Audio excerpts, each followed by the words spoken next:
Something felt off the moment she noticed how quiet he had become. Not the peaceful kind of quiet. The kind that sits heavy in a room and refuses to leave. Megan had learned to trust small changes. They usually meant something bigger was hiding underneath.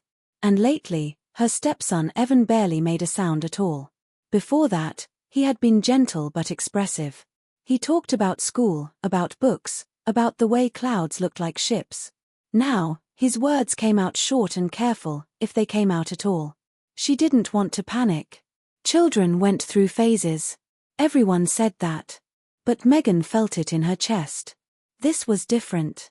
It had been almost 3 years since she married Daniel. Loving him had been easy. Learning how to love his son had taken more patience and more courage.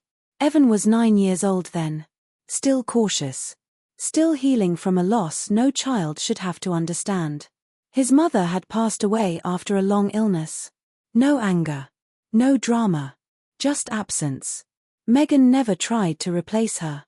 She simply showed up. Every day. Every small moment.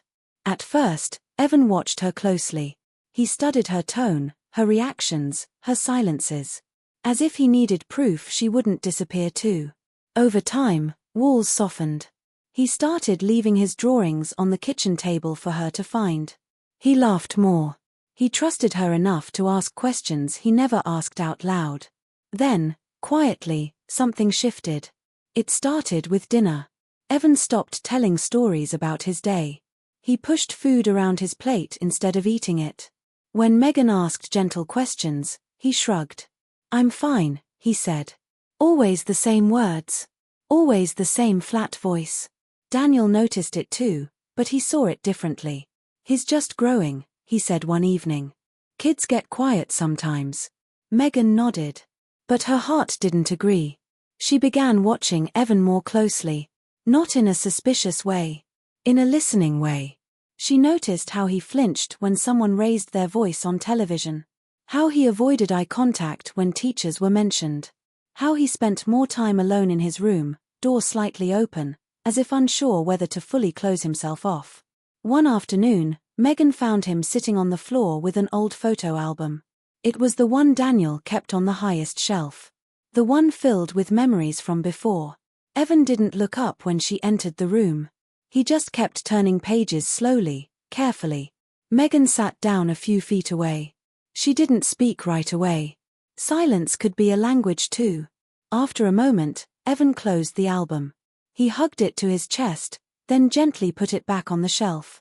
"She had the same laugh as you," he said suddenly. His voice was quiet, but steady. Megan swallowed. "That's nice," she said softly. He nodded. Then he stood up and left the room. That night, Megan couldn't sleep. She stared at the ceiling, replaying small moments. The way Evan hesitated before speaking. The way he seemed to disappear when adults talked. She wondered if she had missed something. If she had failed him without realizing it. The next morning, she packed his lunch with extra care. A handwritten note. His favorite fruit. A small drawing in the corner of the napkin. He smiled when he saw it. Just for a second. That smile stayed with her all day. In the afternoon, she received an email from his school. Nothing alarming. Just a request for a meeting. Megan read it twice. Then a third time. Her hands trembled slightly as she forwarded it to Daniel. When Evan came home, he went straight to his room. No greeting. No backpack left by the door like usual. Megan knocked softly. "Hey," she said through the door. "I made your favorite soup." No response. She waited. After a long moment, the door opened just enough for Evan's face to appear. His eyes looked tired. Older than they should have. "Did I do something wrong?" he asked quietly. Megan's heart cracked a little at that question. She knelt down so they were eye level. "No," she said firmly. "Absolutely not." He studied her face, searching for truth. Then he nodded and stepped back. As they ate in silence, Megan realized something painful and clear. Evan wasn't just quiet. He was scared. And whatever was frightening him, he didn't believe he was allowed to say it out loud. The thought followed her long after the dishes were done. It settled deep in her chest, heavy and unresolved. Because if a child that careful was afraid to speak, then the silence itself might be the loudest warning of all. If you're enjoying this story so far, please like the video and subscribe for more heartfelt tales. Megan didn't know it yet, but the answers she was about to uncover would change the way she saw her family forever. The meeting at the school stayed on Megan's mind all night. Not because of what the email said, but because of what it didn't. The next morning felt heavier than usual. Daniel left early for work, kissing Megan's cheek and promising to call. Evan ate breakfast quietly, eyes fixed on the table. Megan tried not to push. She talked about small things. The weather. A new show she thought he might like. Evan nodded politely. He always did. When it was time to leave, he hesitated at the door.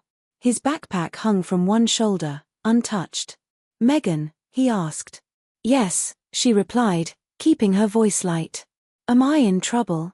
The question hit her harder than she expected. She crouched beside him and gently adjusted his backpack. "No," she said. "You're not in trouble." "Not at all." He seemed relieved, but not convinced. Then he stepped outside and walked toward the car. The drive to school passed in silence. Megan noticed how Evan's hands twisted together in his lap. How he took slow, careful breaths. When they arrived, he didn't jump out like he used to. He waited for her to turn off the engine. "I'll pick you up after school," she said. "Same time as always." He nodded. Then paused. "You'll come, right?" he asked softly. Megan smiled and met his eyes. "I always do." That seemed to help. Just a little. The school hallway smelled like cleaning spray and pencil shavings. Children's voices echoed from distant classrooms. Megan followed the signs to the counselor's office.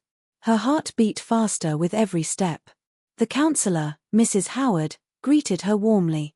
She was calm. Too calm. They sat across from each other at a small table. Sunlight streamed through the window, but the room felt cold. "We wanted to check in," Mrs. Howard began. "Evan is a thoughtful child. Very observant." Megan nodded. "Yes. He always has been. He's also been unusually withdrawn lately," the counselor continued. "More than we'd expect for his age." Megan's chest tightened. "So it's not just at home?" Mrs. Howard shook her head gently. "No. He rarely speaks in class now. He avoids group activities." Megan leaned forward. "Has something happened?" The counselor hesitated. "We don't know for sure. That's what concerns us." She explained that Evan had begun asking to stay inside during recess. That he flinched when other children laughed too loudly. That he'd written an essay about feeling invisible. Megan felt tears sting her eyes. She blinked them back. "Did he say anyone hurt him?" Megan asked. "No," Mrs. Howard said quickly. "There's no indication of that." The relief was brief, followed by confusion. "Then what is it?" Mrs. Howard folded her hands. "Sometimes children carry worries they don't have words for yet." Megan thanked her and promised to stay alert. She left the office with a knot in her stomach. That afternoon, Megan picked Evan up right on time. He climbed into the car quietly. "How was your day?" she asked. He shrugged. "Okay." She waited a moment. "Do you want to stop for ice cream?" He glanced at her, surprised. Then nodded slowly. They sat on a bench outside the small shop. Evan ate carefully, avoiding drips. Megan decided to try something different. "You know," she said, "when I was your age, I used to keep secrets." Evan looked up. "You did?" "Yes," she smiled softly. "Mostly because I didn't want to worry anyone." He considered that. "I don't want to worry Dad." Megan's heart ached. "I know," she said. "But sometimes sharing worries makes them smaller." Evan stared at his ice cream. The sun reflected in his eyes. "What if they don't get smaller?" he asked. Megan paused. "Then we face them together." He didn't respond. But he didn't pull away either. That evening, Megan watched Evan carefully. How he lingered near her while she cooked. How he listened closely to her voice. Before bed, she knocked on his door. "Can I sit with you for a minute?" she asked. He nodded. They sat on the edge of his bed. The room was quiet except for the hum of the house. "Megan," he said after a long pause. "Yes. Do you ever feel like if you say the wrong thing, everything might change?" The question felt heavy. Important. "Yes," she answered honestly. "But sometimes things need to change." Evan swallowed. His eyes filled with emotion, but he didn't cry. "I'm scared," he whispered. Megan reached out and took his hand. She didn't rush him. She didn't interrupt. And in that moment, she realized the silence wasn't ending yet. It was only beginning to crack.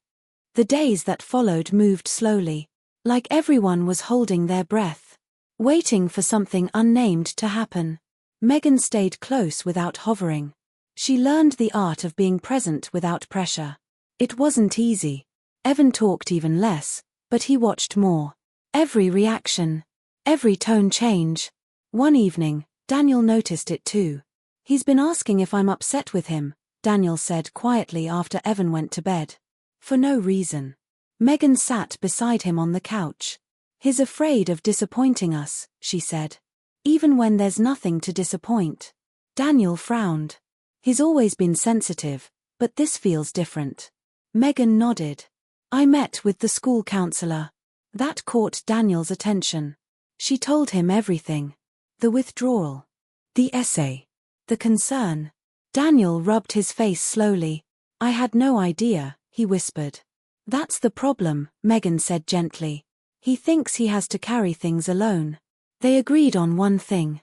No pressure. No forced talks. Just safety. The next Saturday, Megan suggested a small road trip. Nothing big. Just a drive to the lake Evan used to love. At first, he resisted. "I'm tired," he said. But Megan smiled. "We can just sit. We don't have to do anything." That seemed to ease him. The lake was calm. The water reflected the sky like glass. They sat on a bench with warm drinks. Evan kicked his feet slowly. "I used to come here with Mom," he said suddenly. Megan stayed quiet. She liked how quiet it was, he added. She said it made her feel like the world was listening. Megan swallowed. "That sounds like her." He nodded. After a long pause, Evan spoke again. "I don't remember her voice anymore." The words trembled. Like they hurt to say. Megan felt her chest tighten. "That happens sometimes," she said gently. "It doesn't mean you've forgotten her." Evan looked unconvinced. "What if I forget more?" he asked. "What if I forget everything?" Megan took a slow breath. "You won't," she said. "And even if memories fade, love doesn't." He stared at the water. That night, Evan had a nightmare. Megan heard him before he called out. She reached his room quickly. He sat up in bed, breathing hard. Eyes wide. Lost somewhere between worlds. She sat beside him and spoke softly. "It's okay. You're safe." He grabbed her sleeve. "Don't go," he whispered. "I'm here," she promised. After he calmed, he didn't let go. Not until sleep returned. The next morning, Evan was quieter than ever.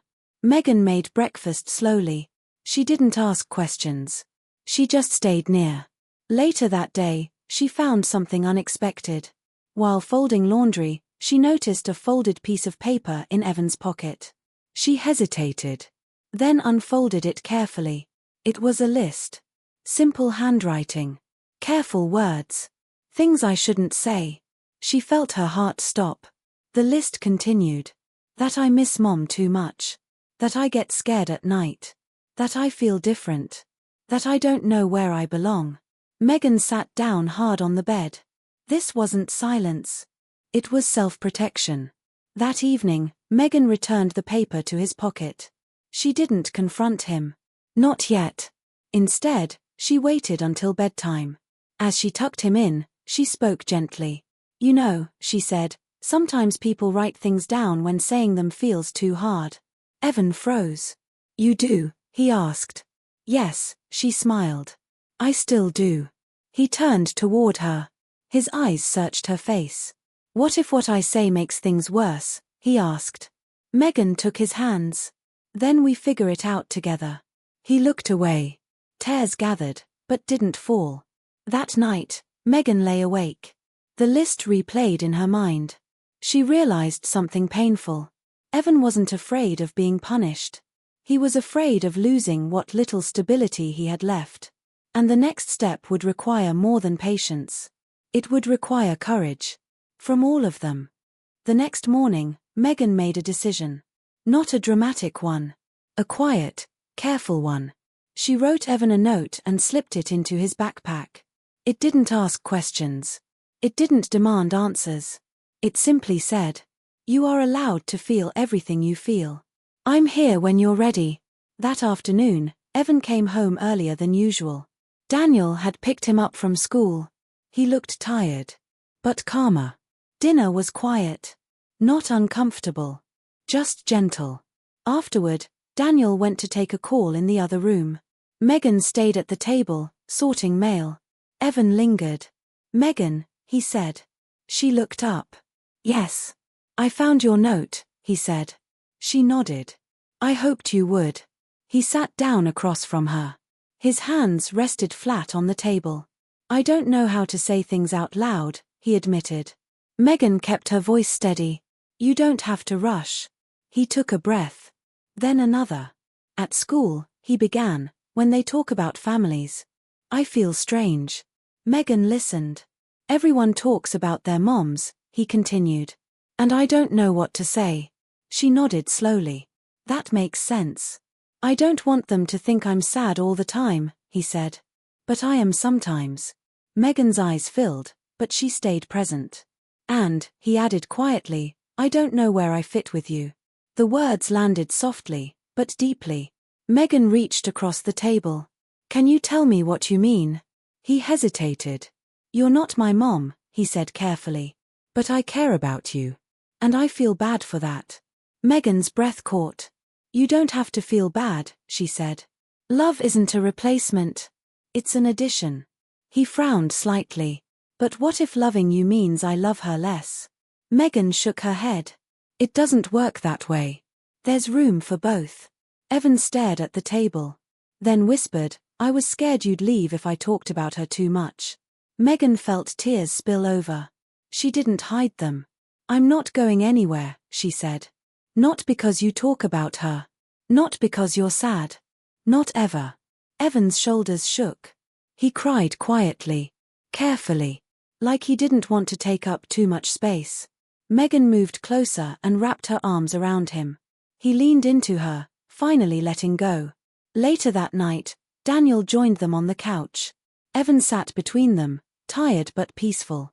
"I told Megan some things," Evan said softly. Daniel kissed his hair. "I'm glad." For the first time in weeks, Evan slept through the night. The days after that felt lighter. Not perfect. But honest. Evan started speaking more. Small truths at first. He told Megan when he felt lonely. When he missed his mom. When school felt too loud. Megan listened. Every time. One afternoon, Evan brought home a drawing. It showed 3 figures by a lake. One was smaller. One taller. One with long hair. "Who's this?" Megan asked, pointing gently. "That's Mom," Evan said. "She's watching." Megan smiled through tears. "She looks proud." Evan nodded. But healing is never a straight line. That night, as Megan passed Evan's room, she heard him whispering. She paused. "I don't want to forget you," he said softly. "I don't want to lose anyone else." Megan leaned against the wall, heart heavy. She realized the fear hadn't vanished. It had simply changed shape. And tomorrow, something unexpected would test everything they had built. The phone rang early the next morning. Too early. The kind of ring that pulls you out of sleep with a tight chest. Megan answered quietly so she wouldn't wake Evan. It was the school. Her heart skipped, but the voice on the other end was calm. They explained there would be a remembrance assembly later that week. A day for students to honor loved ones they had lost. Megan thanked them and hung up slowly. She already knew this would be hard for Evan. At breakfast, she told him gently. She watched his face as he processed the words. "I don't have to go up in front of everyone, do I?" he asked. "No," Megan said quickly. You can choose how you participate. Or not at all. He nodded, relieved. The day of the assembly arrived quietly. Evan wore his favorite sweater. The one that made him feel safe. When Megan picked him up afterward, he climbed into the car without speaking. She waited until they reached home. How was it? She asked softly. Evan took a deep breath. I didn't think I would say anything, he said. But I did. Megan turned toward him, surprised. I talked about Mom, he continued. And about you and Dad. Her heart swelled. I said families can change, Evan said. But love doesn't disappear. Megan reached over and squeezed his hand. That evening, Evan asked to look through the photo album again. This time, he invited Megan to sit with him. They laughed at old pictures. They cried at a few too. She would have liked you, Evan said suddenly. Megan smiled through tears. I hope so. I think she sent you, he added. Megan laughed softly. I think she just wanted you to be loved. That night, Evan wrote a new list. Megan saw it on his desk when she passed by. Things I can say. It wasn't long. But it was real. Weeks passed. Life settled into a new rhythm. Evan wasn't loud. He never would be. But he spoke when it mattered. One afternoon at the lake, Evan skipped a stone across the water. Thank you for listening, he said. Megan smiled. Always. As the sun dipped low, Evan leaned against her side. Comfortable. Secure. Megan realized something then. Quiet didn't always mean broken. Sometimes it meant waiting. Waiting for someone safe enough to hear the truth. And in that moment, surrounded by still water and soft light, Megan knew they had found something strong. Not perfect. But real.